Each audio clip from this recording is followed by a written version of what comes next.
now. As we said, all the videos will be posted shortly after. So if you want to rewatch it or give it to when you hire VAs, you can always do that. It'll be like John just uploads it on YouTube, so it's pretty much just a shareable link. It's pretty easy to share to a VA.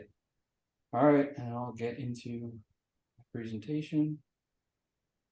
So yeah, first and foremost, we wanted to just thank all you guys for signing up and giving us the chance to take it to the next level. So yeah, so today we're going to get into Selleramp and Keepa. So it's pretty much just going to be Selleramp and Keepa from a basic level to the most high level that we possibly can through all the features and stuff like that.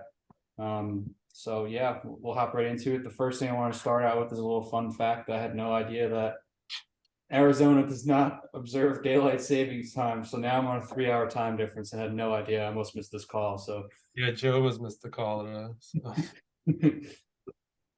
Yeah, so this was the product that we were showing last time. Unfortunately, it took a shit. But yeah, let's ignore the fact before it went bad, but I'll zoom in. So this is essentially like what a perfect Keepa would look like for an arbitrage product. So it stays very consistent over the span of, let's say we were in February before it died, but it's very consistent over the span of 3 to 6 months. Ideally, you want to look in a 3 to 6 month time frame because you can make the best decision. You don't want to buy something that's priced higher, let's say, just in a 1 month data point, and then it's lower 3 months later. So we'll show you that examples through Keepas and stuff like that. So you don't make the mistake of buying something that's overpriced now and is going to basically drop in price once the supply comes back to meet the demand. So we can see that this is pretty much, it's going up here. The offer count's going up. That's why the price is dropping. So for the very beginners that don't know, the orange circle is pretty much the price that it's selling for. And then there's no buy box over here. So that's when you see that there's no yellow or pink line. You can toggle that in and out. You want to keep the buy box on so you know the price that it's maximum selling for. So yeah, offer count's going up, the price is going down. Now here we're in a pretty much equilibrium stable point where the offer count's going down. Offer count is the blue line for the beginners that don't know. And the green line is the sales rank. So the closer to zero, the better for the sales rank is what you want to prioritize. So yeah, prices. So here's where you can see where basically the price you want to sell it for. So you're going to want to sell it for the upper end. So around $34. Yeah, it's trying to get that locked in, but it's not. But yeah, you can maximize your profit by selling it for 34. So that's where matching the buy box comes in.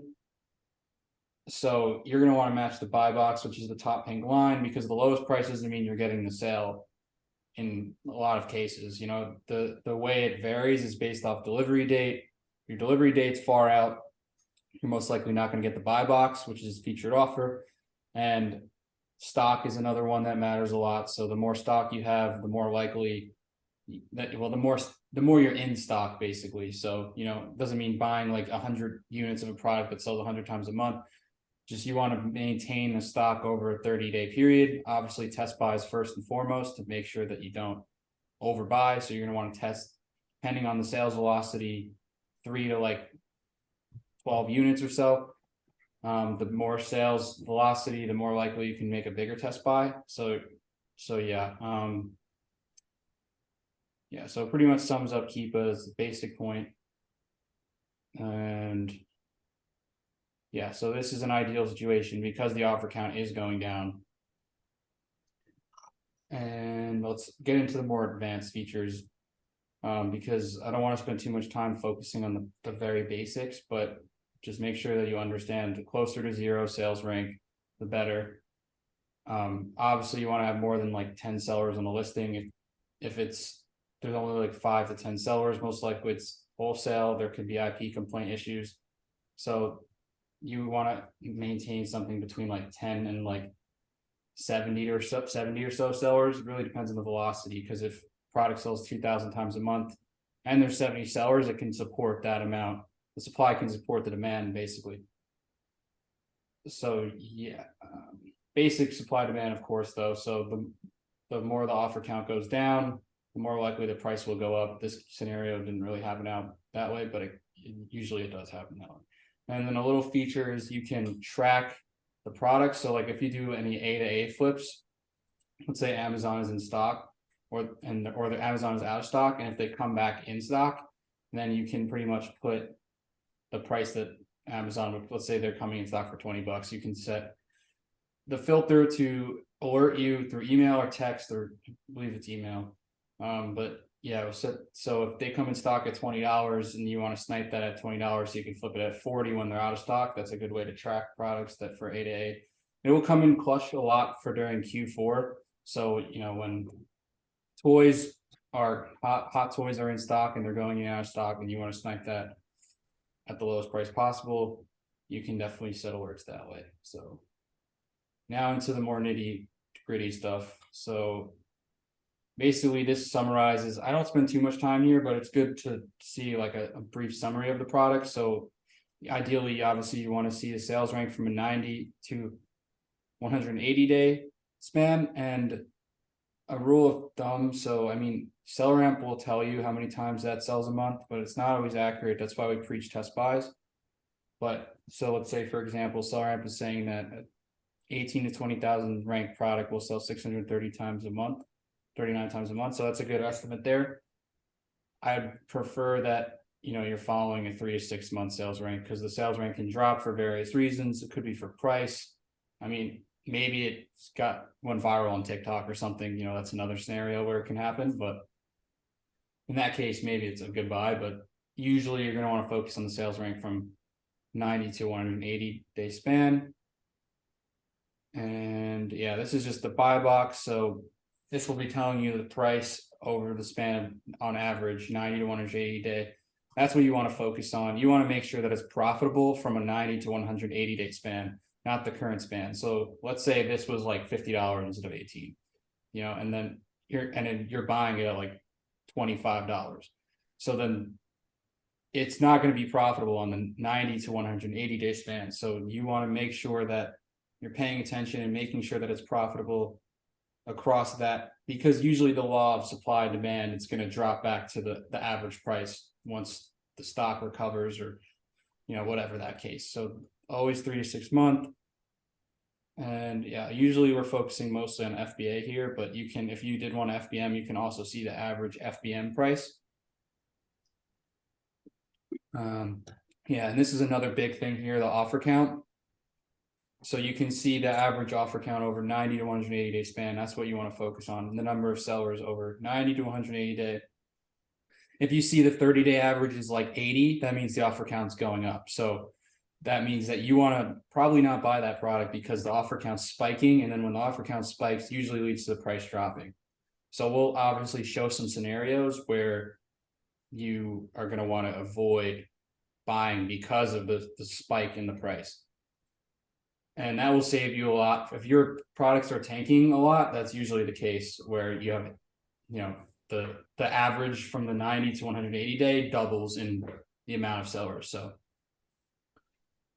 yeah, so that's pretty much, you don't have to use that, but it will help summarize all information for you, especially if you're starting out.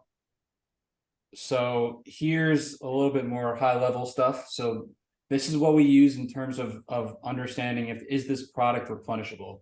So I don't like to count this as the amount sold in 30 days, because it's very inaccurate. A lot of times we'll say this product went in transfer, so then it's pretending like it was sold, but it went in FC transfer. So that means that the product is going to other fulfillment centers. It's in the process of being ready to be live for a 2-day delivery. So that's why I don't pay attention to the amount sold. It's probably lower than 1,000. It's probably more closer to that 600 that I was saying in Selleramp. But the best way to see it, are these people buying the product over and over again? So we can see that Titan bought it in December. They replenished in February or so. And we can see they replenished in December. Well, they originally bought it October, replenished in November, replenished December, replenished January. So that shows they're buying it over and over again. It's a good sign that this product can be rebought. It can be sold and rebought. So Your test buy ultimately comes down though to the actual amount of sales. And then another estimator you can always use. So I personally like this one better than Selleramp. I find that it's more accurate. It's a free sales estimator. So, you know, if you want to look up 20,000 in beauty, it's saying a little bit more than Selleramp. So maybe, you know, in between those two is probably the closest, but I found that this one's more accurate in terms of velocity. So let's go back to where we were. So yeah, so here we're seeing that he's buying it over and over again. That's a great sign that we can definitely potentially replenish this product. Obviously now this product's the price tank, so you know it's not replenishable anymore, but it was for the span of like 6 to 9 months. So yeah, that's what we really want to utilize the offer tabs for. And you can also see how big of a seller they are. So, you know, we're seeing this guy has 2 reviews, he's buying it over and over again. Then looks like you can, if you only have a couple of reviews, looks like you can compete in that market. So yeah, you can always see the amount of reviews. Also tell you the first time they were seen and the last time they were seen. So shows how long they've been on the listing. Another good sign they're replenishing it. And going off the 90-day buy box because the 30. So basically, when this big brand came on, I don't know if they're definitely not. They're probably just a distributor of Disco. They came on with tons of stock and brought the price down, but kind of ignoring that, going from the 90 to 180-day span, we're seeing that this product is equally distributed across many sellers, and a lot of them don't have a lot of reviews. So that's showing that this is probably an arbitrageable product because most arbitrage sellers only have around, you know, 0 to a couple hundred reviews. So big mistake a lot of people make is they're going for people with like thousands of reviews. Most likely those are wholesalers, so you're not going to want to reverse source them. We'll get to reverse sourcing, of course, on the next call, but yeah, so this is showing a lot of arbitrage sellers equally distributed across tons of sellers. So that shows that you can get your chance of getting the buy box. So also show the last time it was won. I think that's it. Yeah. Show the last time they won the buy box. Their average price is a big one. So that just shows the average price they're selling it for. This goes to show you don't have to be the lowest price to get the sale. So, you know, we're seeing some people get a good chunk of the buy box at 32, 31, and then other people are selling it for way lower. They're selling it for $30. So, you know, that's extra $1.80 profit you could be making if you decide to just price it higher. And we'll get into it. Well, there's a video on repricers that will show you the strategies of how to get the most profit out of your products. So, yeah. And then you could also link it to the product finder.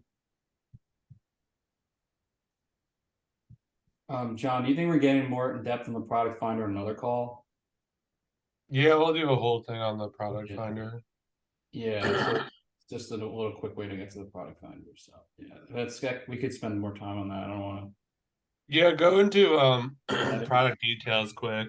Do the settings and then go into product details. Yeah, so make sure that you have the setting of, so when you're scrolling through like someone's store, make sure you have this on yes, because otherwise, so like I can show you, like I click on like this guy. So it will show the Keepa in the bottom right. So if you're sourcing, that'll make your life a lot easier.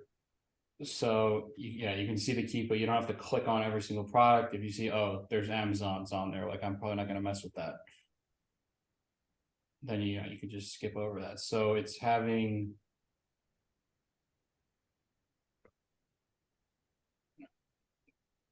the show price history graph as overlays when hovering over. Make sure that's on yes.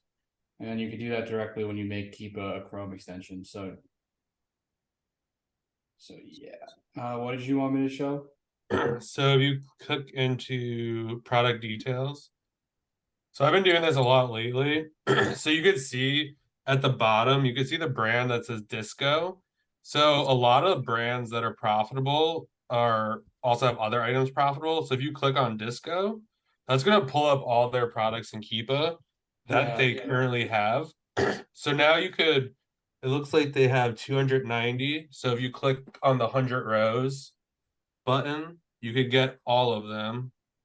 If you click 500.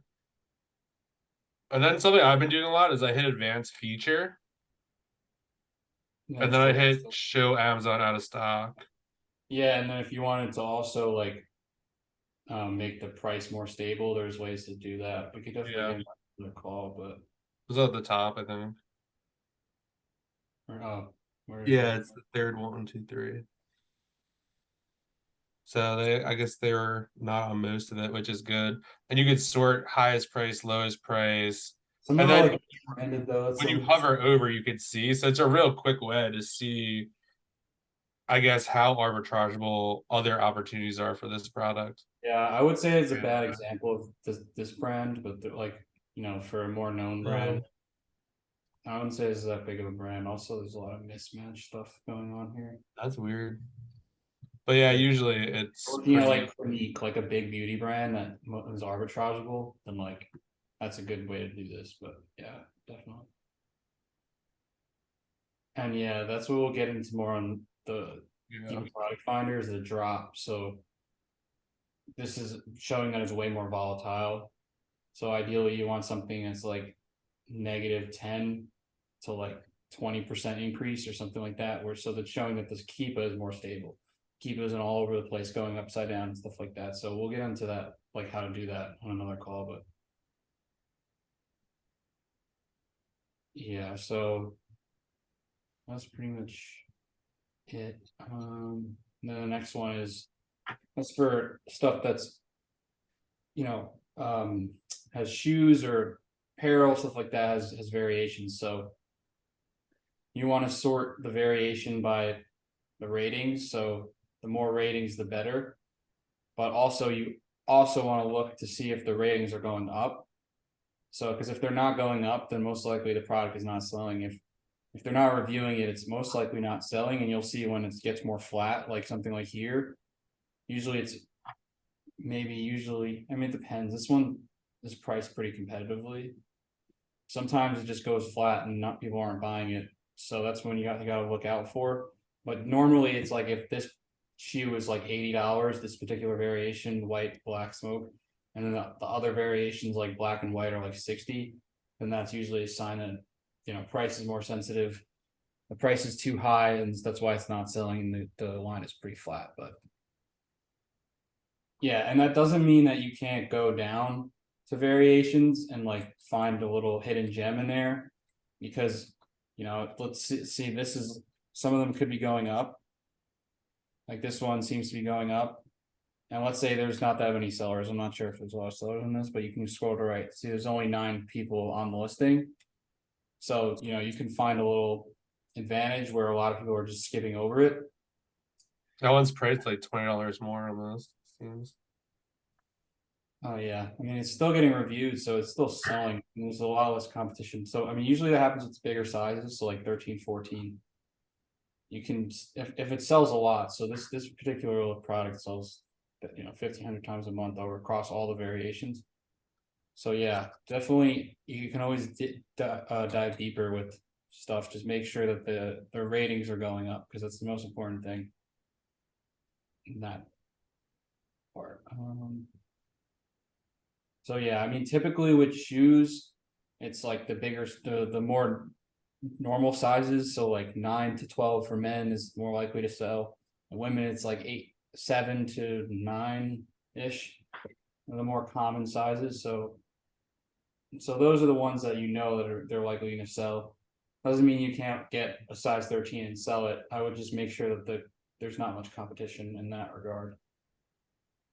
So yeah, that's also, yeah, another thing to know with like apparel, it's more like the plain white, black, those type of products, they're the ones that sell the most. So when you go out to like, there's different colors, maybe there's like navy blue, red, those are probably not selling as well. People just want the more plain vanilla generic type of stuff. Yeah, so next I'm gonna get into, Could you go back there real quick? yeah, sure. Brandon wants to know, is there a way to tell how many times each individual variation sells? Oh yeah, I forgot to I feel like it's easier to show on the screen you're just on.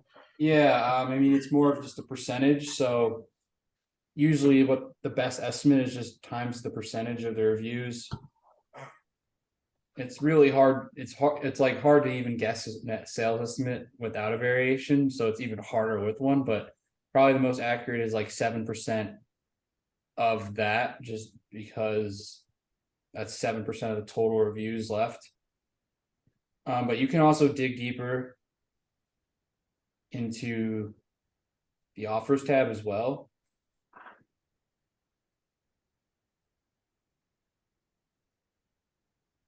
Hard to tell here. There's no sellers on it. Oh, true. But yeah, I mean, if there were more sellers, then you would see Oh, them hit selling. historical. You could include historical. Oh, here we go. See, yeah, that's better.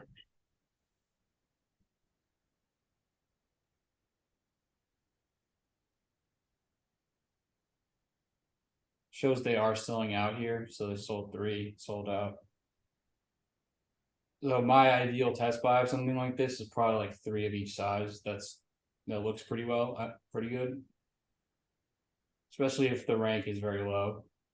The more the rank goes up, the lighter the test buy you're going to want it to be. You're going to want to do like 1 or 2 pairs just to see how it goes. But yeah, that doesn't mean that they sold through them all though. It's just like to take that sales with a grain of salt. The stock chart history. Keepa is not very accurate with the stock chart history. So yeah. Now I want to go through. So this is when I hired my last VA, and it's a lot of like beginner mistakes that they made that I wanted to point out.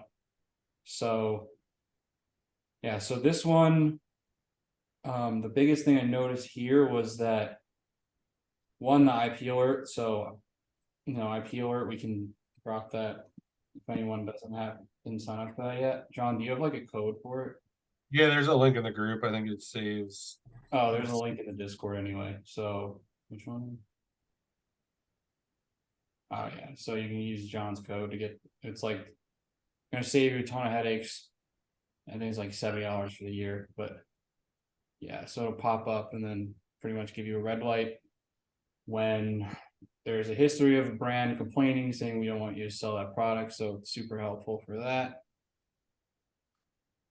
And yeah, so the biggest thing I noticed here was that this one seller was pretty much across the 30 days, they were dominating the buy box. So they did own 60%. So they were getting like around 60% of the sales. And when you see a big wholesaler like that with 20,000 reviews, most likely they're getting a price you can't compete also. So yeah, that's one thing to just notice. And a lot of the other bigger wholesalers are getting a big share. And this product does not really sell that much. It sells 90 times a month. So that's why I didn't buy it, because it only sells 90 times a month, and then one guy is 60% of it. So, Keepa's really not that stable either. Yeah, that's another thing here. And the buy box went away. So that means that Amazon saw another website and was like, this price is way too high. So they removed the buy box. Doesn't mean you can't sell it, but usually when the buy box is pulled, it's going to cause a tank a lot of times. So yeah, but if it's, if there's no buy box across like 6 months and it's still staying stable, then it doesn't mean you shouldn't buy it. But yeah, another thing here is we're seeing a lot of big sellers coming in. So like, yeah, they're coming in. No one can compete at this is practically retail. No one can compete at that price. So that was a big red flag I noticed. Even though people are getting sales at like $40, still, if they come in with a crazy amount of stock and they hold it down for a month or two, then that's not good. So that was pretty much what I noticed here, that we don't want to compete against these wholesalers. It's practically like Amazon being on the listing across here. So it's almost like Amazon coming in at a price we can't compete at. And it's surprising that many sellers bought this lead, but yeah, so that was one thing there. And then this is clear sign of an IP complaint. I don't know if this one here, yeah, this one here is an IP complaint. So 48 sellers, they cut off half of them. So this could have been because people were tanking it. My guess is that's why they came in. Maybe someone from some direct authorized distributor complained because the price dropped way too low, and that's going to hurt the brand's reputation. So they probably came in here and just cut out all these sellers, and now there's only 20 left. But it's more obvious back here where an IP complaint comes in and drops them all to one. So yeah. that's why I definitely did not buy the hat.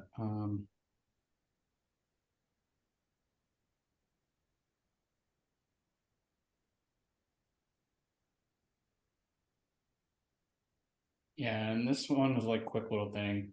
A lot of times the brand might not be matched, and that means people like made like a bogus listing.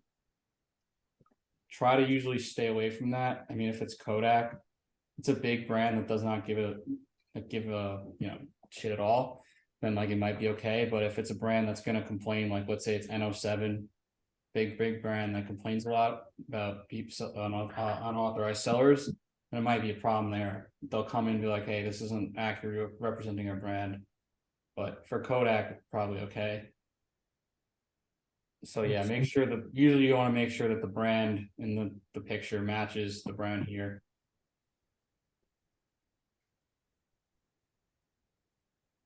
And yeah, so someone they gave me a lead. Oh, it was the wrong door. So yeah, I got a lead from this website and seemed pretty sketchy. Even my VA who reviewed it was like, this looks a little sketchy. It's like a way to look it up. You can look up, is this website legit?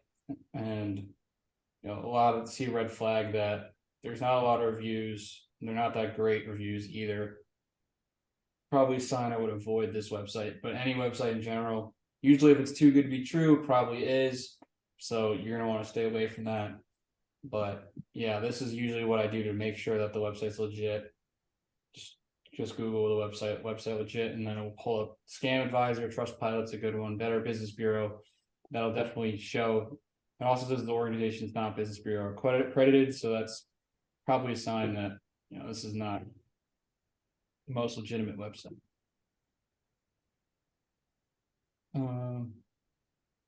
Yeah, here the problem was the BSR was way too high. So I think we did put a sales chart that you're gonna want to stay under. Yeah, it's in there. Where was it? I think it's at the bottom.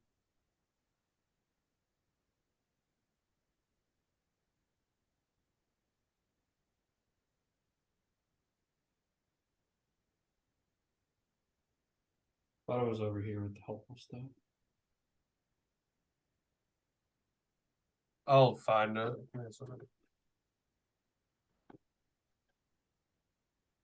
All right. Yeah, take a look for that because that's important to make sure you're staying under those recommended sales ranks, because the look here we're seeing that it's like you can see that this is not really selling too well. It's because it's like very choppy. It's like going up, down, like it's just very choppy. You want it to be more oscillating, like almost like a straight line. Like the closer to a straight line, the better. Also see it's not really moving too well. There's not many sellers are selling through it. But yeah, typically you're gonna want to stay away from something like that, even if the ROI is really good. Let's say it's 30-40%. Like if everyone finds that and then it jumps 30 sellers, that tank is going to be brutal. So the faster moving the product is, the better. So that's why I wouldn't buy it in this case, because it's way too slow moving. If 20 sellers come on, it's going to be Armageddon. So yeah, let's see. Oh yeah, and then this one is just like, notice that IP alert does come up. So that's the first red flag, but then also you can kind of just see that there's not that many sellers here. Keepa looks like pretty sketchy. Could have been some IP stuff here. but there's a very limited history of sellers and there's IP alert. That's a good sign that if you come on this listing, you're probably gonna get hit with an IP complaint. So that's why I didn't buy that one.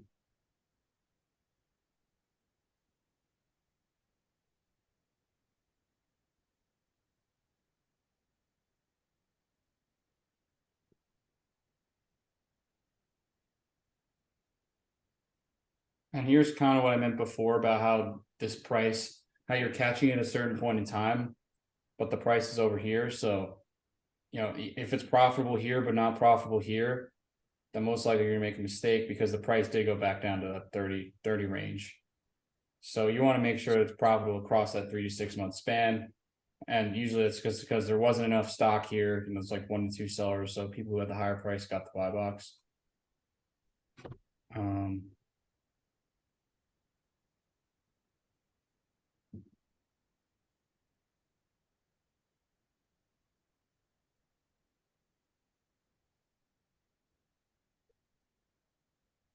Yeah, and then this was the one that looked like it tanked, I think. Yeah, so big red flag here. Also, you can see that the price was kind of around here in the past. So sometimes people will buy it over here and be like, "Oh, I can just get it in and out quick," but that's probably. I mean, you're gonna have to sell that very quickly. It's very risky to be try to get in and out here. Let's say you bought it at like $20 and you're selling it at 35. I don't know, like $18 selling at 35. So yeah, I wouldn't buy it over here because I'm looking in the past, seeing that the price was lower. If let's say our buy cost $15. So yeah, I wouldn't buy it over here just because it's profitable here. Because I know that once the offer count comes up like here, that price is going all the way down. So yeah, it's always going to go back to the norm in a lot of cases. So you want to make sure that you're paying attention to the offer count and not trying to get caught in a point of time where it's like a month or two span that it's at a crazy price because everyone's out of stock. Yeah, it just creates a lot more risk on your end. So that's probably why I didn't buy it. I think it was in January over here. So if I bought it in January, like let's say it was $15, I would have been caught.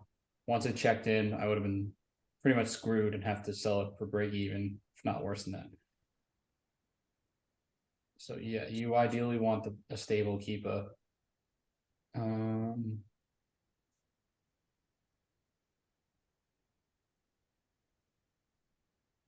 So everything's. Oh, and another thing to note is that like no way I'm taking 21% ROI if this sells 30 times a month. So our minimums, everyone has different minimums, especially when you start out, it's probably more like 30% ROI minimum. But for us, it's 20%. But if we take 20%, we want to make sure that it sells, at least like 500 times a month. So if I turn something at 20% ROI and only sell it like 5 times a month, then it's pretty much it's not worth my time. If let's say I'm making $3, 20% ROI, and it can only sell 5 of it a month. But let's say I'm making $3 and it sells 200, or let's say I can sell like 50 of it. That's probably realistic. And then that's $150 a month from one product that I can make. So, you got to make sure that you're getting velocity in exchange for the 20% ROI. Anything else? No, I think I'm pretty good. John, did I miss anything you think? I don't think so. I know I said a lot of like information in like 30 minutes. So, I mean, we could do questions now, or we could actually probably just do them at the end, John. So, do you want to go for your, yeah, all right. Yeah, John's going to cover some products that, he's seen that look good and look bad, and also go into Selleramp, and then we'll do a little questions towards the end. Let me see if I can give you permission. No, I gave you permission now.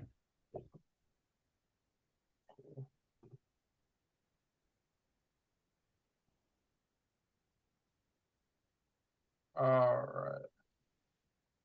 Everyone see the screen?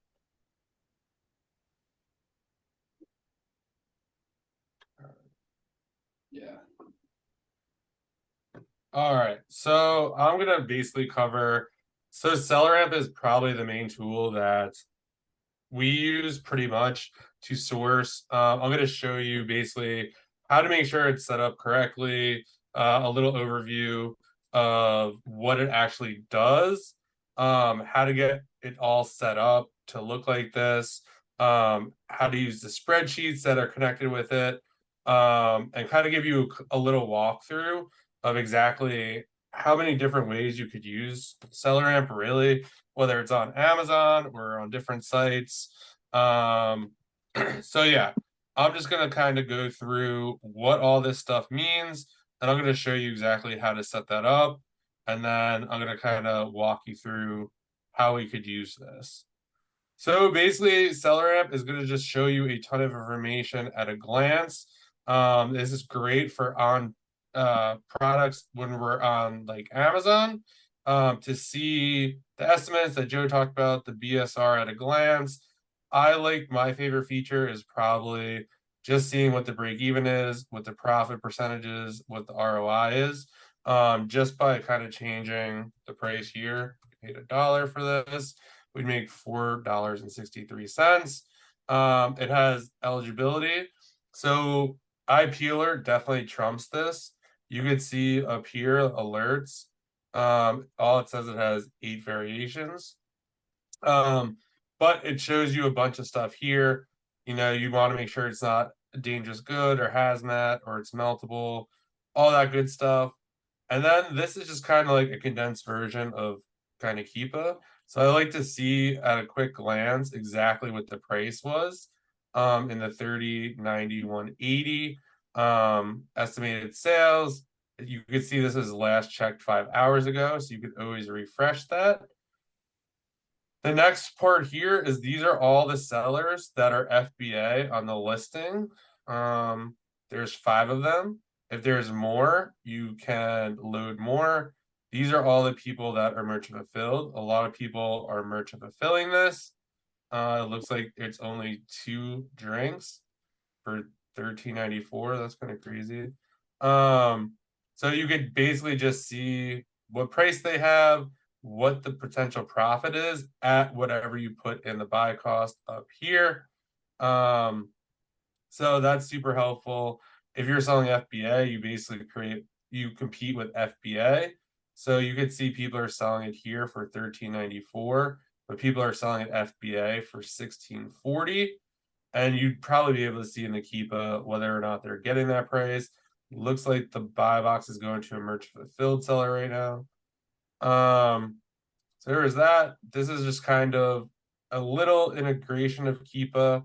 That's really not, I just use the other Keepa. These are all my Google Sheets that I have connected to it. I'm going to show you how to set these up. So I have one for out of stock. I have a buy sheet. So everything we buy goes into that. I have a sheet here. So this is on sale. So basically, a lot of items that are close to the ROI that I'm looking for go in the sales sheet if it doesn't meet the ROI currently. Because if that item, there's a good chance that item is going to go on sale, or we'll be able to catch a promo code or something, and that item will be profitable. So I don't want to tell you lose those. The YouTube example, that's what I created actually for this video.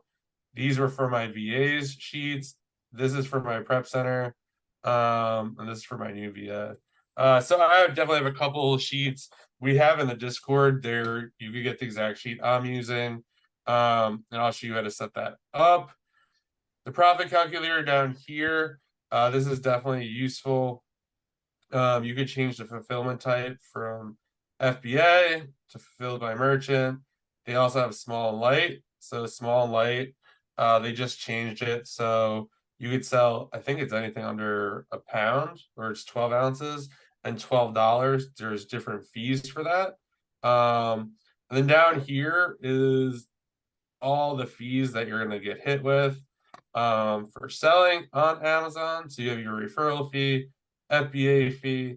I have a prep center fee in here. So that's taking in account all when they look at something. So if I paid $1 for it, You see up here it said 463. So that's including my prep cost and including how much it's going to cost to ship to Amazon. I typically use 40 cents per pound just as a quick estimate. I like to see the break even price. And then down here, if you had discounts, if you're getting a discount, you could just click this and it will discount it for you. And this, I don't really look at this that much, but you could have that kind of set up. So that's kind of the overview of kind of what everything you could see. This is what I like to look at. I'm going to show you exactly. I literally changed how this was oriented and it saved me a ton of time. I had it totally backwards. So when I'm looking at a product, I definitely want to see right away if I'm eligible to sell it. The BSR, this is the stuff I most care about the most. I had that like down here somewhere, and it was constantly scrolling down and back up. So however you want to view products, I would play around with it. That makes the most sense for you. For me, I like this kind of setup because I like to see those things right away. Want to make sure I can sell it. Any alerts or anything weird. Um, this kind of stuff I like to see, and then I want to see the sellers because if the stuff isn't checking out along as I go down, I don't even really care how many sellers are on the listing or what's going on here. So as long as I'm checking all the boxes here, then I'm interested to see, how many sellers are on here, how much stock do they have, all that stuff's super helpful for me. So in order to set this up, it's super easy. All you have to do is go into the settings tab, and basically you can just move this stuff up and down. So these are all the options you have to configure Selleramp. You could see they have this is for overseas stuff like VAT and stuff like that. You could have an eBay integration that you could turn on. Seller toolkit, which is I've never used that, but you could basically just move these up and down based on however you want it to be set up. So you could just play around with that, and then you could just save whatever you decide to do. You could turn them off and on as well if you don't want to see any of them. So that's kind of that. So you could also put in your buying criteria. So for me, I want to see a minimum of $3 profit. I want it to be in the top 2%, and I want to see an ROI of 30%. So that's kind of what turns this green or red. This was like $10. It'd be like, hey, does not meet your criteria. So it's also really quick to tell too when these are turning green or red. All right. And then if you want to add your prep fee and stuff like that, you could put that here. And how much you pay for shipping here. If you're paying taxes, you would not have a prep fee. You could put it right here, whatever your tax rate is. So my tax rate's 6%. So if I was sourcing everything that I would look at, they'd put an extra 6% on that because that's the taxes that I'd have to pay. And then I just kind of put storage time 1 month just to be on the kind of the safe side. I want to see the Keepa search results, and all this kind of stuff is set up here. So that is kind of how to kind of get this format going for you, so you can see pretty much everything.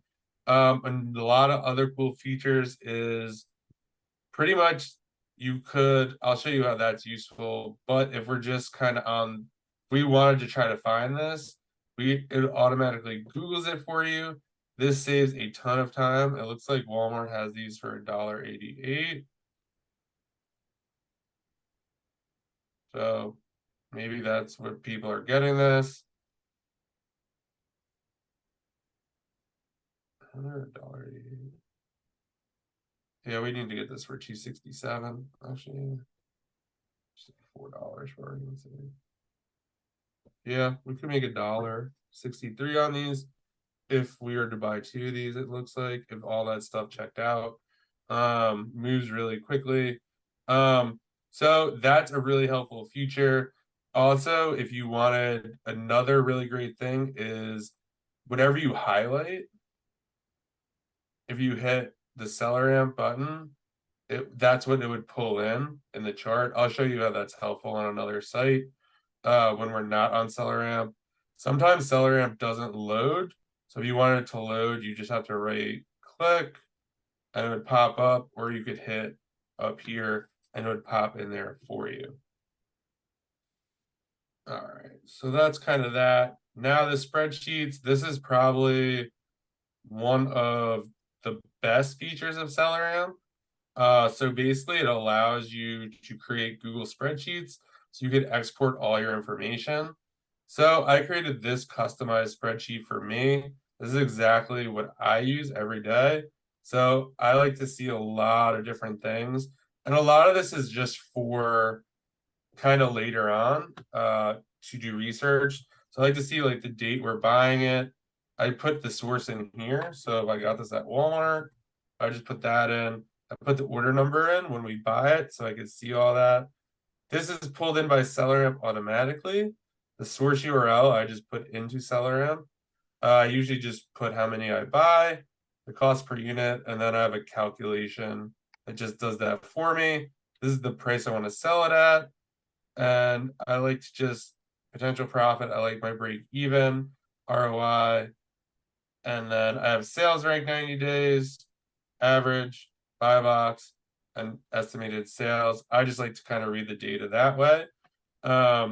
So it pulls everything for me. I used to have to copy and paste all this stuff. It was super annoying.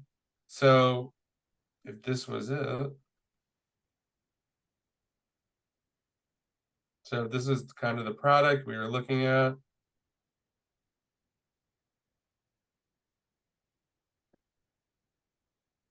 This is another use of Selleramp. It's not pulling this in for some reason. But before I show you that, I want to show you. Actually, we're going to use the prime example.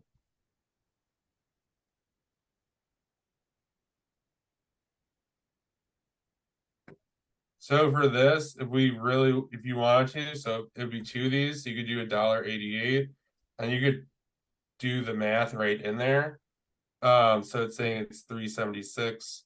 That's how much it would cost us to get this if we wanted to.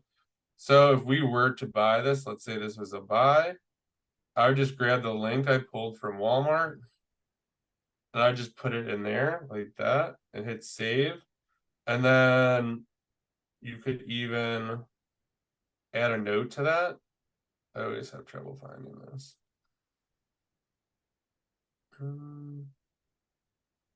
There is a note button somewhere.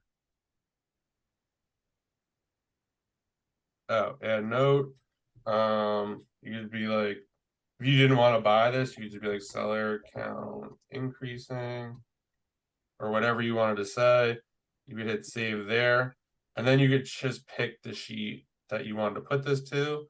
I'll put this in YouTube example. And you'll see all this information pops in for you. And you don't really have to do anything else. So super quick. I like doing this with like out of stock stuff.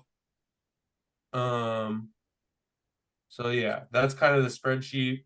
So to kind of set that up, you would just, I'll show you. YouTube edit. So this is kind of all that you would need to do here. So you'll see here, they have so many different options for you, all the stuff that you could pull in. I'm sure there's more stuff that I could pull in. You'll see all the options here. So there's a ton of that.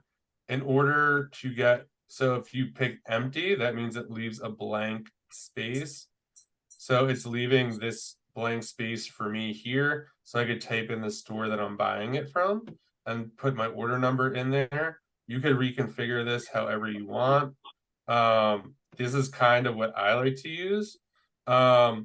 and you could just, so I have the same headers for everything. Um, in my store, I could just copy and paste. So the out of stock sheet is the same as the buy sheet. The only sheet that's different is the prep center sheet. So to save a lot of time for the prep center, I definitely configure the sheet differently so it matches exactly what they want. I don't have to really copy and paste that much either. So that's kind of how you would set that up. Super easy. Um, and yeah, let's go back real quick.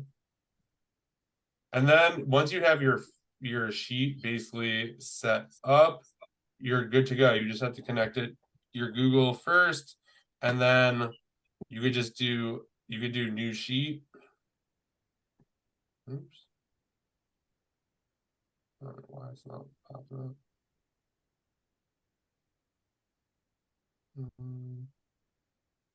Oh, there you go. And it pulls in whatever you had in that sheet prior. So it's basically just like duplicating it. So you can make this like out of stock.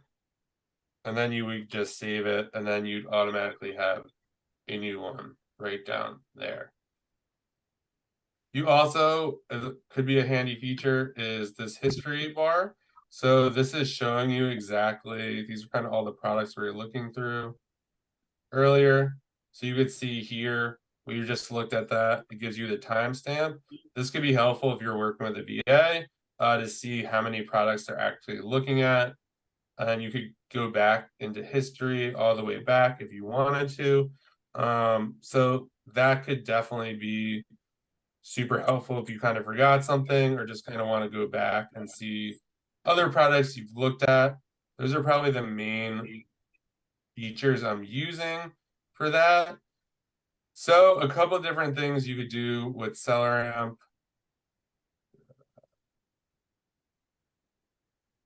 So you could use this on basically any website. You could use it on Amazon itself. And then you could also, which is pretty good, is the storefront stocking. So when you're going through reverse sourcing, which we're going to cover in depth, so this is just a little part of it. For Selleramp, you could literally just click on their storefront, and it's going to bring up their entire storefront. And you're able to see all the grocery they sell if you wanted to dig down into that. You can see how many ASINs they have, what their rating is. This would be a bad one because they only have one rating. But you could just click into whatever they're selling. If you want to, if you're only selling grocery, just want to see grocery, you could look at that. This could be a profitable product potentially. And yeah, so we're definitely going to dig much deeper into this. I kind of just wanted to show you that real quick. So for this, if you're ever on a page like this, you could literally just right click and it should pop this up. So it's giving us the, looks like this is a 12 pack. They have a 2-pack here. So there might not be just a single one on Amazon, but it will allow us to kind of dig a little deeper here. So you don't have to go all the way to Amazon to see if this is profitable or not. You kind of do some math right here, or you could kind of get a quick glimpse of what the Keepa might look. And then you could hit this button, and it's going to take you to this on Amazon. And then you could dig deeper into the Keepa. This is really great when someone's having a sale or something, because like Target, if these are all the Legos they have on sale this week, you could literally just quickly really go through them by just kind of right clicking and seeing the data really quick. It looks like Amazon's on this, so I'm not interested on that. I'm just going to keep going to the next one. It really speeds things up quickly. I am mainly using this a lot when there are sales for Q4 Legos or anything like that, but we'll cover that much, much more during sourcing. And then you could also use it on Amazon itself. It's not as useful because you have to kind of open its own bar over there, but it could still, oops, work. Sometimes it's just easier to click it over, but sometimes you could just use it like that. So yeah, that's kind of where it comes in to be most helpful. Using it on the different stores when there's like a big sale, or just using it to storefront stock. That's probably its biggest use, I would say. But it's definitely helpful when you're kind of just searching stores um, that are having one-off sales in a quick and efficient manner. Oh, that was the other thing I wanted to show you. Sometimes it doesn't come up the exact thing you're looking for. So if that is the case, you could always, whatever you highlight, Selleramp will look up. It will grab that text. So obviously, I guess it did pull that up. That's interesting. But you can see here that's all popped up. Oh, probably because of that. What if I just put like champions?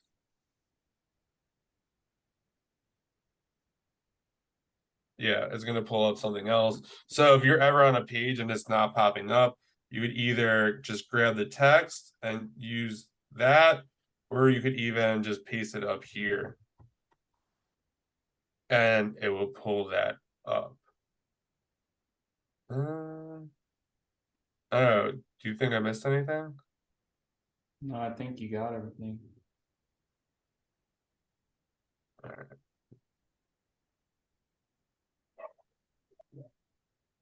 I know that was a Do you lot have of any like stuff. keepas to show though? What'd you say? Have any like keepas to show? Aren't you gonna? Yeah.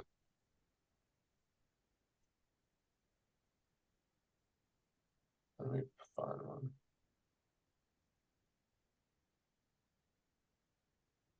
I'll show. Yeah, one thing I missed though, I'll just cover quick. So like now they have a new feature where you can see who's selling it. So you can see the store that's selling it at any point in time, and also a helpful feature to click on it. You can see, hey, look, Roby sold 19 here.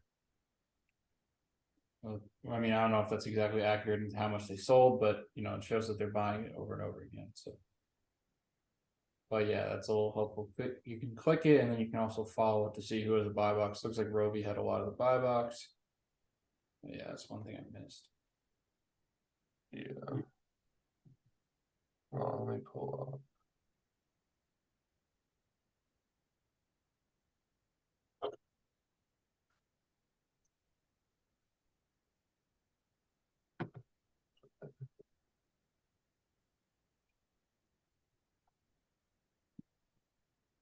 My computer's like frozen. Give me a sec. Now it's you with the computer troubles. Yeah.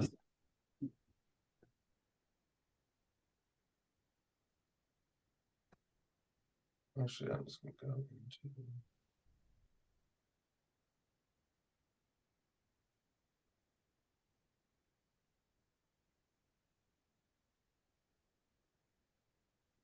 I'll show.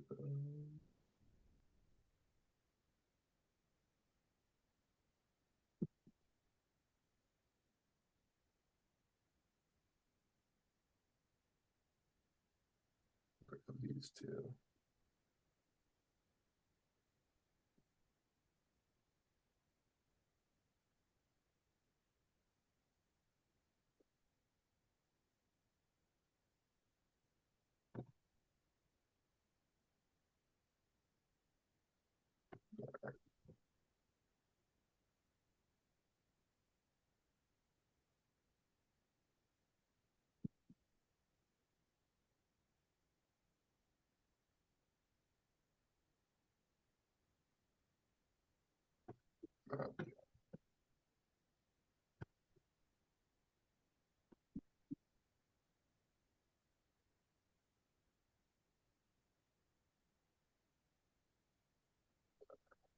Yeah.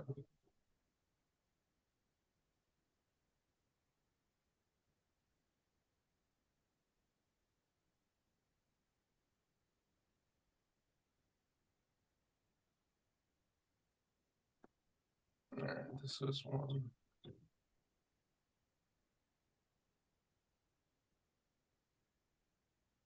Let's keep on.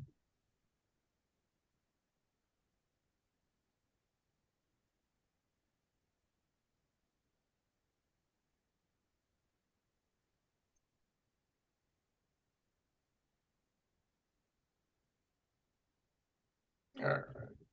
So this would be, in my opinion, this was a very good Keepa at one point in time. But now this is like the point of time where the seller count's really jumping. It's double the highest it's ever been. So this is definitely one to kind of stay away from. It still looks a little steady. You could tell it's starting to drop down a little bit. Another big thing I would say about this Keepa chart is the last time it went to over to about 24, the price went all the way down to like 27. I have a feeling that's most likely going to happen with this again for this one. So whenever you see this line going up, like this was February 8th, I mean, this is going up really, really quickly. And it's continuing to climb. So I would say for stuff like this, just be careful about looking at charts like that.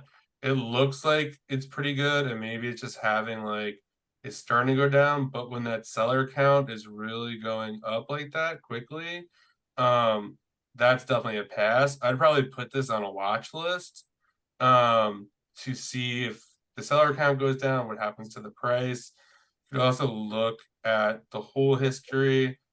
This thing was like the brand must have been selling this potentially. Yeah, the brand was. That's another thing to note about the brand selling it. So like if somebody drops their price, the brand's most likely going to match the price. So you'll see like it's either maybe the brand had put it on sale, so could have led to the price going down, or someone just dropped their price $10 and the brand matched them and it created that tank. Yeah, and another thing you could also do is I like to look at the frequently bought products and products related to this item. This could be a really powerful way to find stuff that you wouldn't normally find. So we'll look at this one too. Oh, it's taking forever to load.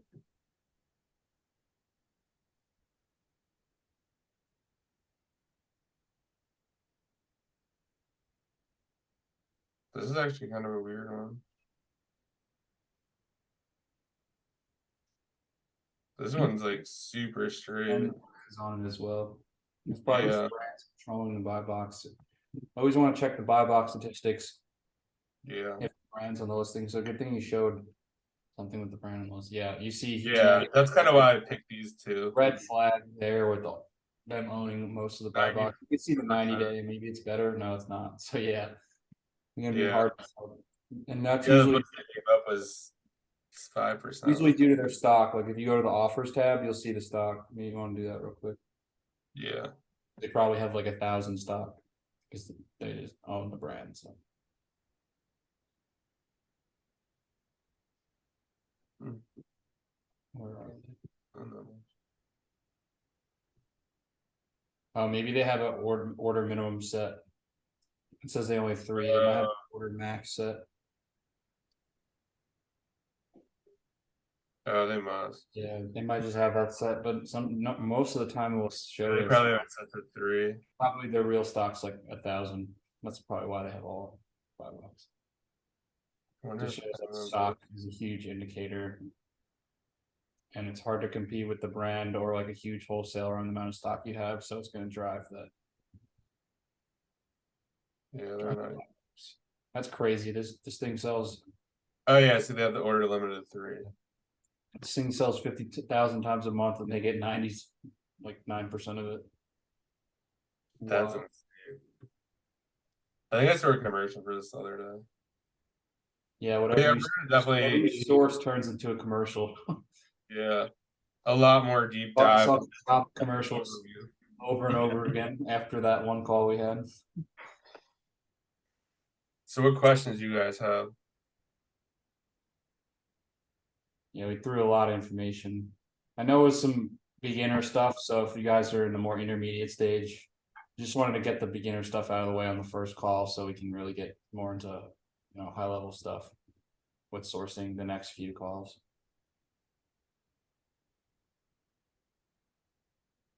I had a question. Is there any way to avoid paying sales tax on the retail websites? You can get a prep center, so in a tax-free state. So yeah, I don't pay any sales tax. I just pay my prep center. And since it's in Montana, they don't pay sales tax, so I don't pay any tax. Another little nugget too is depends on the state you're in. So like example for New York, no sales tax on grocery or vitamins. So like, if you want to avoid sales tax and you don't have a prep center yet, those are two good categories to be targeting if you're in New York or whatever your state laws are. So it's something to look into. But yeah, prep center is the easy solution to never pay sales tax. And that'll put you at an advantage. A lot of times you'll save money. If the prep fee is like $1 and the sales tax is $4, there you're making $3 just by sending it to another state and not having to prep it at all. So And if you have a business, you could also get a reseller's license or resale license. Just Google like your state resale license. It's pretty easy. And like Walmart, oh yeah, it's great for Walmart. there's a whole bunch of stores that will take them. Tractor Supply. Yeah, and if you're not sure, then you could always ask customer service and see. I know like with Bed Bath & Beyond, they would do it, but you'd have to go to customer support. So if you place like a big order with Bed Bath & Beyond, and you can go to customer support and say, hey, like I ordered this, can you refund me the sales tax? I have the reseller's permit, and then you'll save the sales tax that way. But yeah, it's on a store by store basis. Like Target's not going to refund you the sales tax. Okay, I'll do more research on that. Thank you. No problem. I didn't even see the comments here. Missed how to add fields. Oh.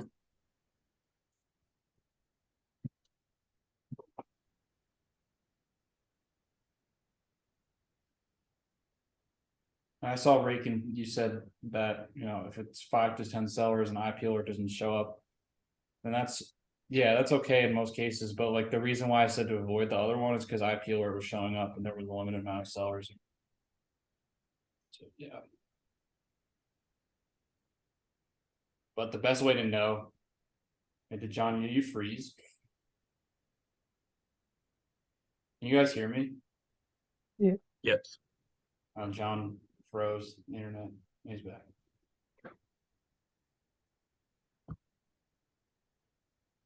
Joe, Yeah. quick question. When do you think the right time is to get an LLC, or like for beginners, maybe not, like hold off on that, or? I mean, it depends on like how much money you have set aside. It's always good to get an LLC because liability coverage, if you're doing over 10K a month, then it's definitely a good idea to get an LLC. But for now, yeah. just yeah, I'm assuming since you hit over 10K in 1 month, did you get like the liability insurance yet? I got my my liability insurance. Yes, yeah. Yeah, well, So, that's an extra layer of coverage if you have the LLC. It's not yeah. you're not personally held liable. Okay. But yeah, I mean, definitely is helpful because then you can also get the reseller's permit. So yeah, I mean, it just sucks that like I know you're in New York, so it's very expensive.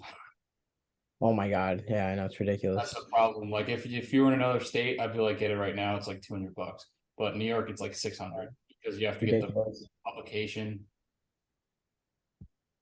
and all that stuff. So, I mean, yeah, it's Marty waited. Marty obviously he waited till like Get one? Yeah. he's doing like 30K a month to get the LLC. So, Okay. all right. Yeah.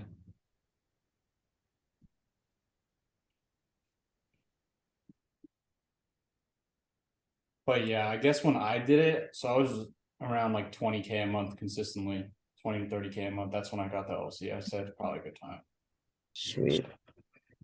And also with the prep center, you could integrate Selleramp.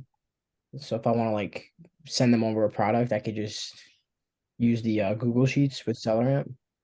They could like Yeah, wait for John to come back because Is that he does that. I just kind of copy and paste stuff over. I'm old Because I'm school. like right now I'm like copying, pasting everything over to the prep center. So I was wondering if like Selleramp was yeah, I'll wait for John. Yeah, well, as long as you format it the same. Well, you could ask that question, John, again, but as long as you format it the same, it's easy copy paste over. Annoying thing is the prep centers will have like different like layouts, like price will Yeah, be they here. said they were like if you want to switch it over, you can like Oh, whatever you yeah, I want. would probably just do that, switch it over, so you could just So I can just copy and paste it. Yeah. All right, sweet. He said that his internet went out and it's rebooting now. We'll run over like a couple minutes because we just lost like 5 minutes.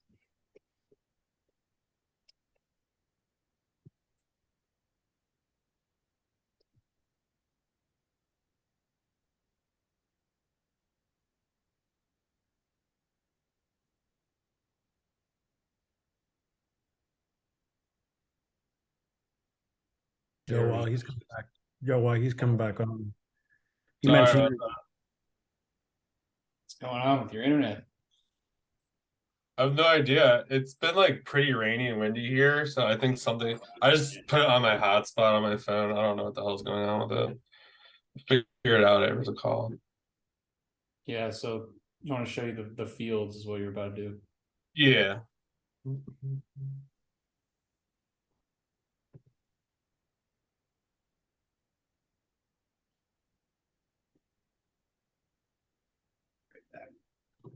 All right.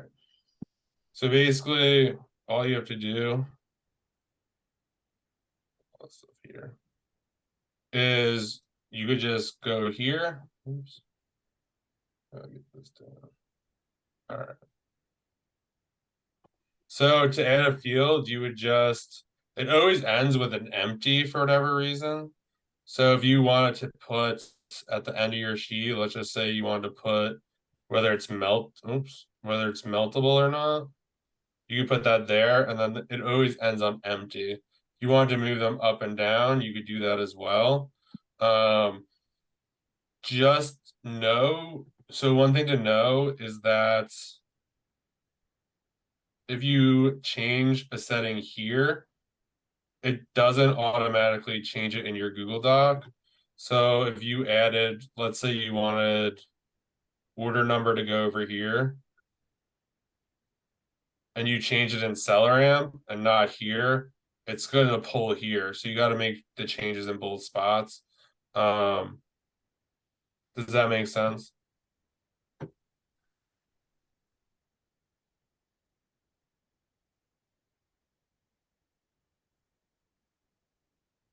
Yeah, well, yeah, the end is always an empty. But if you wanted to delete one, I'm not sure why I guess because they always figure you want to do more, but if you wanted to X something out, you just hit that X button right there and then just save it.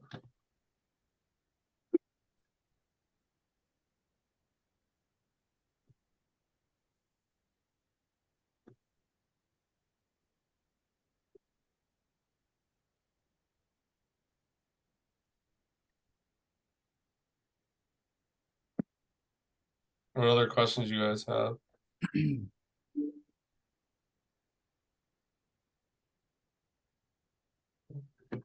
I got more questions if nobody else has any.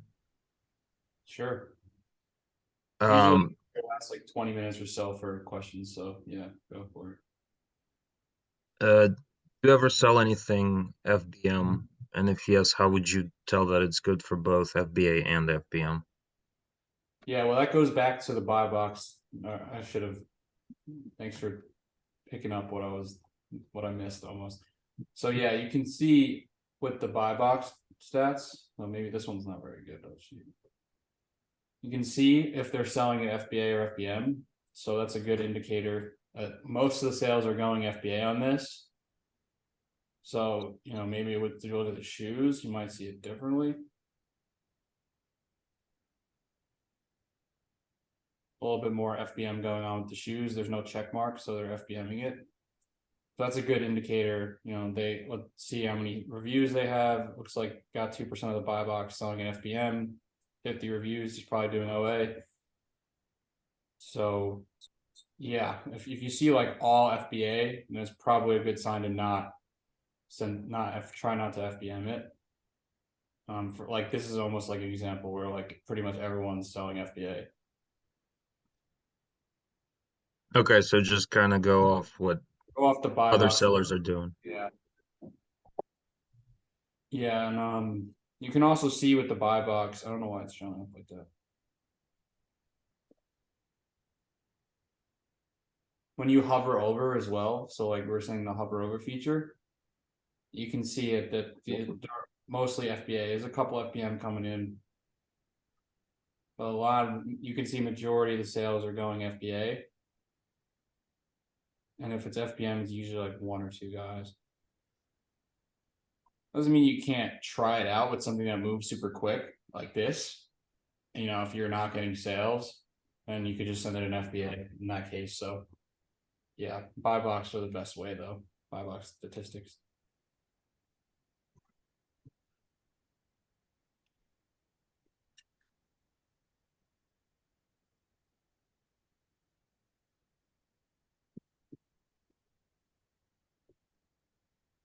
Anything else, Another guys? question. All right, one more. Keep going. Do you always avoid listings where Amazon is one of the sellers, or would there be any exceptions to this rule? That's a good question. I'm trying to find a product where it works out. But there's sometimes where Amazon will come in way higher and they'll come in like $20 above, and most likely they're not going to get the buy box at that price. So let me try to find something though.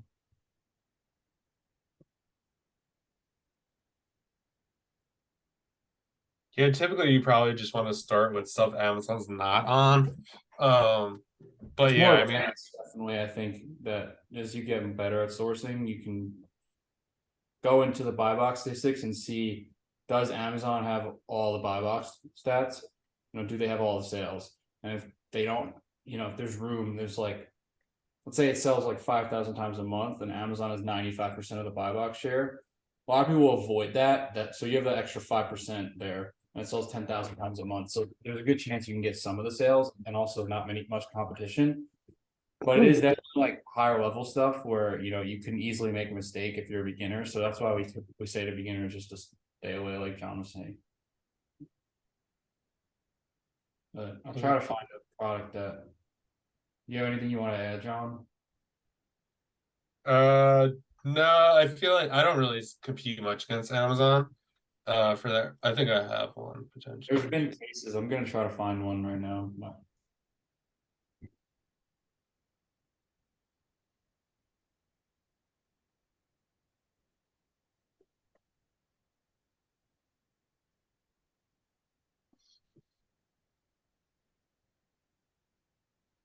yeah, this was one case where I did.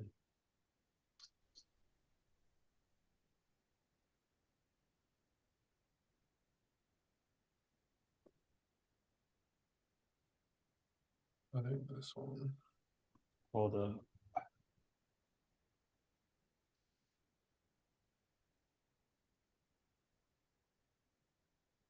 Wait a second. I'm on the wrong screen.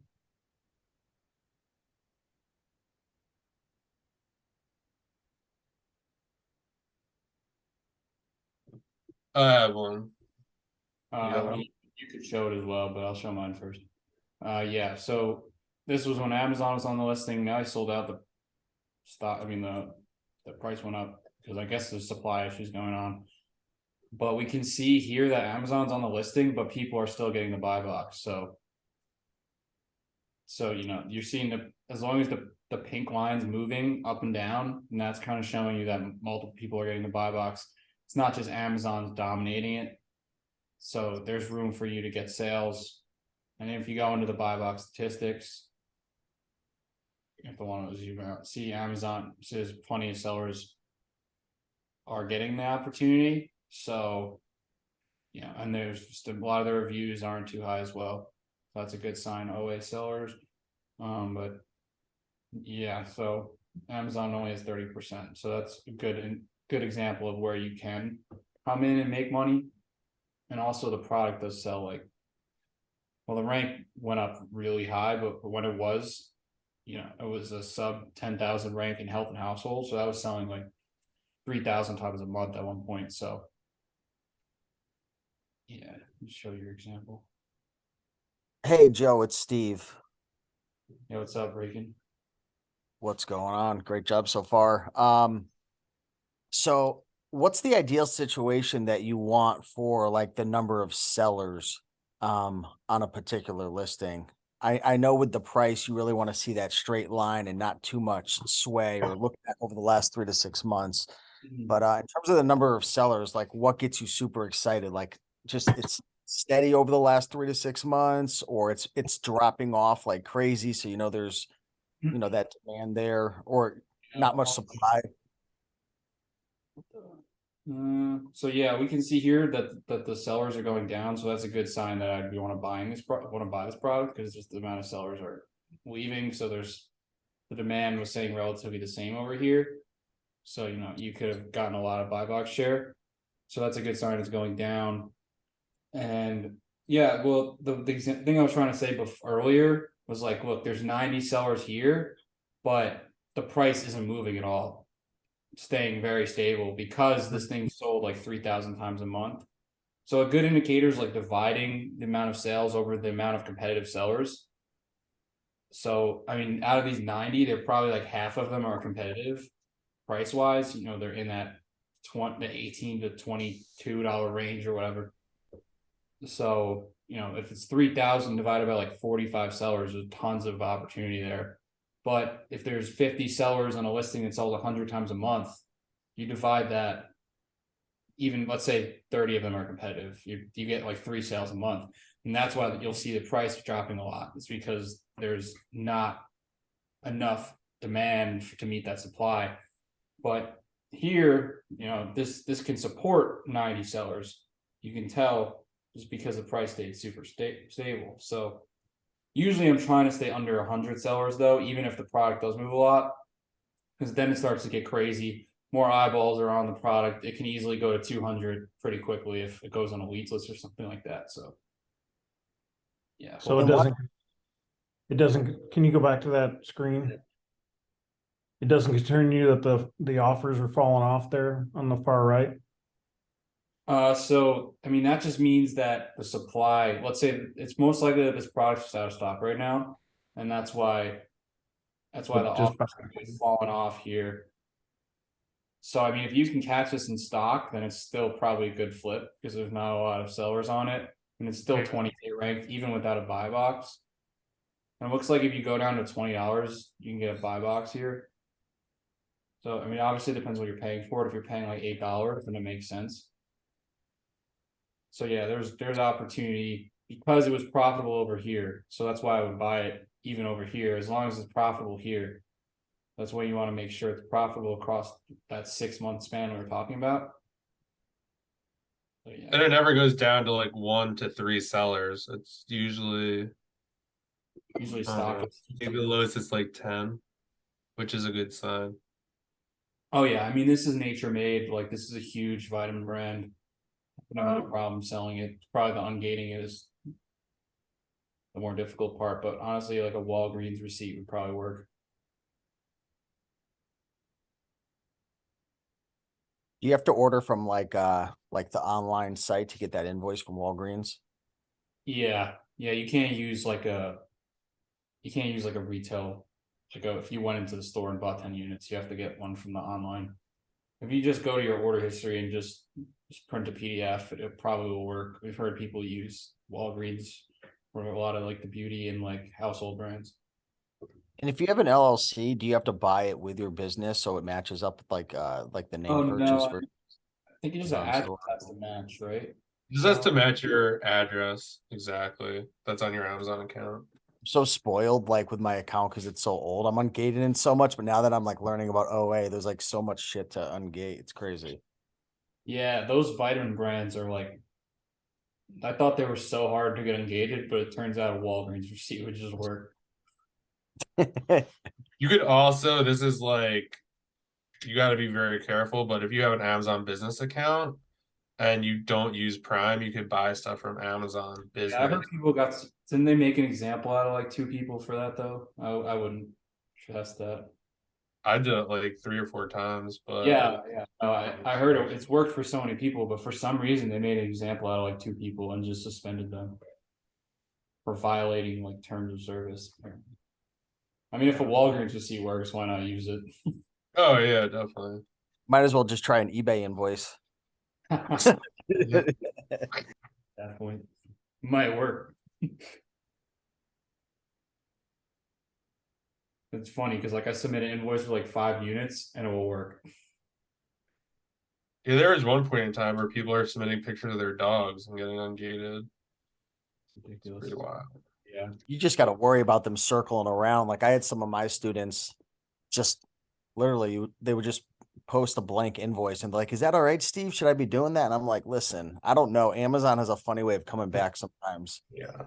So I didn't do any of it for that exact reason, but No, there I mean, definitely became a lot less strict when it comes to invoices or where to buy it. yeah. I wouldn't send a blank invoice. I mean, like if you sent like 5 units of a product and it worked, then like I don't think they're gonna come back around and like they're just gonna regate you or something.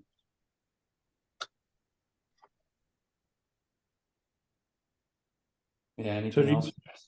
You try to get ungated in your test buys. You talked about test buys earlier and buying a few units of something. If you find something, product that you think has potential and you want to, is that where you would do that with the Well, yeah, test buy?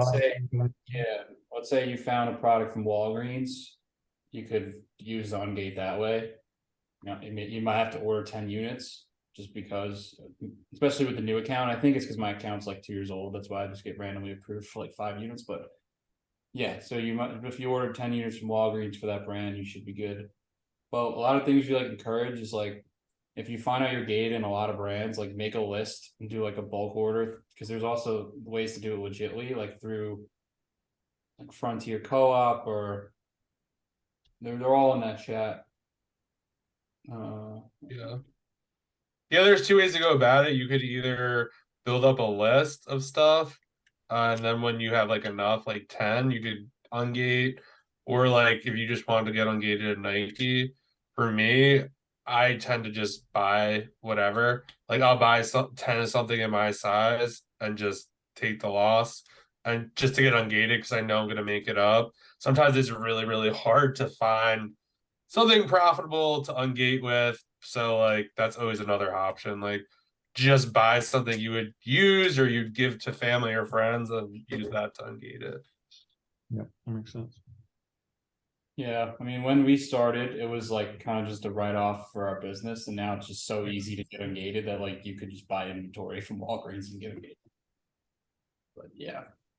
Yeah, or some other people, like I know Dick's gives like rewards cash, Kohl's does. You could use like your rewards cash to like buy brand to get ungated in without it costing anything really. Makes sense.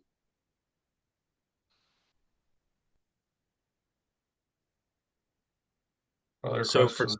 yeah, so for someone who's a complete beginner, what would be good homework to do before the next call? Definitely get ungated in the main categories. So like they're all on the Discord. Obviously pet, grocery, beauty, household, those are like the 4 main ones. And clothing is like kind of a brand thing. So I mean, if I don't encourage like beginners just I'd pass on clothing right now, like yeah, the I don't Nike encourage and stuff. I wouldn't worry about that. especially Nikes, yeah. A lot of tanking going on with Nike and stuff like that. So you're just kind of avoiding it. But But yeah, yeah. I'd get if you don't have Keepa, I'd get that. I'd get Selleramp. That will get you started. Kind of put together those sheets, and then I'd probably say like kind of maybe watch this video, go back and try to find like some products. And like come back or DM us with any questions this way. A lot of this is learned by doing. Like, yeah, I've watched a lot of videos and stuff like that, but like until you start buying stuff or actually start digging into Keepas, that's when the problems start to pop up or things don't make sense. So, I mean, it's really best just to kind of jump in. You don't have to spend any money, but like just like start practicing. Oh, okay, like is this good or is that good, or just kind of like that. I think that will be super helpful, and just really having the basics set up, like your spreadsheets and your Keepa. I think that's usually a lot of people don't do those small things, and that really hurts them in the end. You guys talk through a lot of different metrics, right? The buy box, looking at reviews, looking at inventory. If you had to pick 2 or 3 things, especially for a beginner to take a look at and try and understand what makes a good product, what would you sort of put at the top? So for me, for my top, I like to see one, the buy box rotating evenly for sellers. I'm not too worried about how many sellers are on the listing, just because it just really depends. So I like that. I really like products where worst case scenario, I break even. So if I'm looking at the Keepa chart, I don't want to see the break even price on the Keepa chart. If it's on there, I'm really not interested. If it's not, I view that as a super safe buy, because that's kind of my worst case scenario. It's never went to the break even price. I mean, anything could happen, but I kind of like that, knowing that in my head. And I would say test buy. That's probably the best piece of advice, because Keepa, yeah, it's a great tool and like anything else, but it's an estimate. Like I'm selling some stuff that's like 200K ranked right now that says it sells like 10 a month, and I've already sold 20, and we're 13 days into the month. So it just really depends. And it just, take it slow, test buy, and, feel your way through it. And like when you do test buy, and, when you come across those charts again, it's like, oh, okay, that makes sense. And I think realize in Selleramp, always make sure you're looking at like if it's top 1% or 2%, because like 100K rank and like apparel is totally fine, but in like video games, that's like a really bad one. It takes, maybe it sells like 2 or 3 a month. Yeah, I think another thing to add is like velocity is important. You want to make sure the product sells at least like typically at least like I'm going for 100 times a month that in the Selleramp just to see if it sells. That's a good indicator to start with that. Try to go for higher. The more it sells, the better, obviously. The velocity is huge because if the price tanks, it'll recover pretty quickly because it sells so fast. And also, like we were talking about before with the Keepa, obviously you want to make sure that there's pretty stable. There's not too many like drops in price. Like if you see a steep like 30% drop in price, and the offer count shot up, maybe it was because of sale or something. And if that sale comes back, most likely the offer count's going to shoot back up again. Price is probably going to tank. So that's why what you can see previous time periods, you can see if the price is stable. So you want it to be as stable as possible. And yeah, test buy is definitely super important, especially for a beginner. Test buys being 3 to half a dozen units. 3, Yeah. Yeah, I would say depends. Like if it sells, 1,000 times a month, you found a gem. It's okay to do 10 to 15. But if it only sells 100 times a month, it's probably a good idea to go like 3 to 5. But if you've got, so you mentioned velocity. So if you've got 100 something selling 100 times a month, and you got 2 sellers, that's pretty good, right? There's good opportunity there. But if you've got, Yeah, it depends though. If there's only 2 sellers, then that could be one of them could be the brand. So that's also one thing to know. well, right, but You want to be like 3 and above for the most part. Hypothetically speak. But yeah, if it was 3 on 100, then yeah, that's pretty, that would be what, like 30-ish a person. Yeah. So that's pretty And the good. more times you source, you'll know the brands that like don't really IP complain or anything that you're safe with. So like let's say it's like a nature made product, like they're not IP complaining and there's only 3 sellers on it. That's a good opportunity there if that sells 100 times a month. So you'll do you pick up recommend that IP alert that you shared early on? I know I've heard a lot where a lot of people's accounts get suspended or something like that for a while because of the IP alerts. Is that something, especially for a new person, that you probably recommend? Yeah, I would say for a beginner, if it even comes up on IP alert, then you should probably avoid it.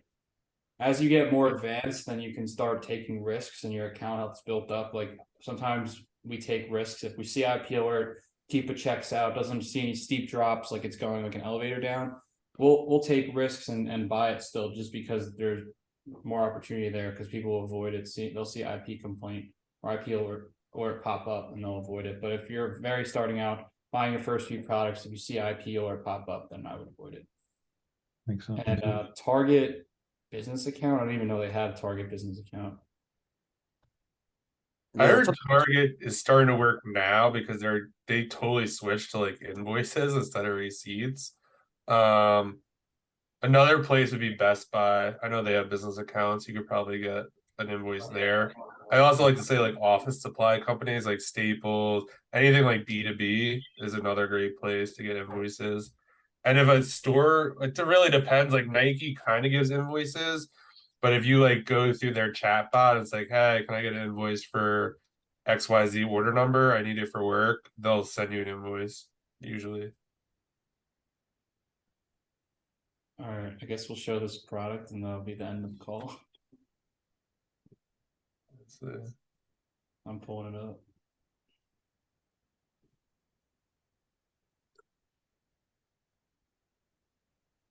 I had Steve already taken initiative, sourcing.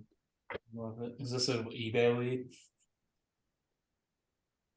Maybe. All right, well, here's that looks sketchy. Doesn't pop up an IP alert though. Could have just regated the brand maybe. I don't think a big brand like this would be complaining. It's like Casio. But yeah, the only thing I see is like someone dropped the price to 40. Looks like they might have been a new seller, maybe mispriced the product, sold out very quickly though. Doesn't alarm me too much. Might be hazmat. Is it hazmat? Dangerous goods, yeah. That's another thing to look into. And most things that have batteries are No, it's not coming up. Yeah, no. I'm restricted though. yeah, so am I. That's I interesting. mean, the only thing, it has a potential to go down to 40. So I don't know if it's profitable at $50. Could have just dropped that price though, because it was back to school. So that's what I'm assuming. That's why the rank really dropped a lot too. All one person. They could have like something weird with their repricing. Yeah, it's Or they hard just to got it tell to if the it does go back over here. Oh no, I'm talking about how it was $50. Like if it's not profitable at $50, it's a little risky. Yeah, hard to say.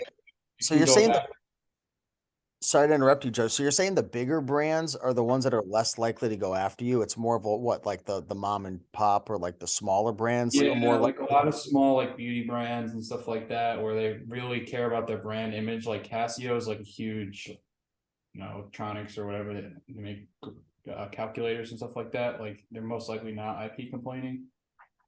Like a brand like OnCloud or like Hoka, like they want their prices of their items high. So when people are dropping them low below retail, they start to get like mad about stuff like that. But like yeah, definitely bigger brands are too big to like manage it, and they just don't care.